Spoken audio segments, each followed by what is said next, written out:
एक मोठी बातमी। हनी ट्रॅप प्रकरणामधील प्रफुल्ल लोढाच्या मालमत्तेवर ईडीनं कारवाई केली आहे। प्रफुल्ल लोढाच्या जळगाव, जामनेर आणि फतेपूर येथील मालमत्तेवर ईडीनं छापेमारी करून तब्बल 10 ते 12 तास चौकशी केल्याची माहिती आहे। छापेमारीमध्ये ईडीच्या पथकानं काही महत्त्वाचे दस्तऐवज आणि कागदपत्र हाती घेतली आहेत। मंगेश जोशी आपल्या सोबत आहेत। अधिकची माहिती जाणून घ्यात। मंगेश, या चौकशी दरम्यान नेमकं ईडीच्या हाती काय लागलंय?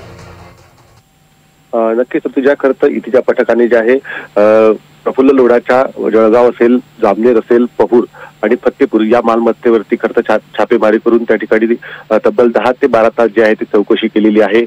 या चौकशी दरम्यान जे आहे प्रफुल्ल लोढाचं निवासस्थान, या ठिकाणी प्रफुल्ल लोढाचे दोन्ही मुलं, त्यांच्या सुना आणि पत्नी यांची देखील ईडीच्या पथकाने चौकशी केलेली आहे। या संपूर्ण चौकशी दरम्यान जे आहे काही महत्त्वाचे दस्तावेज ईडीने खरं आता ताब्यात घेतलेले आहेत। त्या पद्धतीने प्रफुल्ल लोढाचे जे काही प्रतिष्ठानं आहेत, व्यापारी संकुल आहे, त्या ठिकाणाहून देखील ईडीने काही माहिती गोळा केली आहे। एकंदरीतच या संपूर्ण प्रकरणानंतर, छापेमारीनंतर ईडी आता जे काही दस्तावेज हाती घेतलेले आहेत यामध्ये नेमके आता काय खुलासे आणि काय तथ्य समोर येणार हे देखील पाहणं महत्त्वाचं आहे।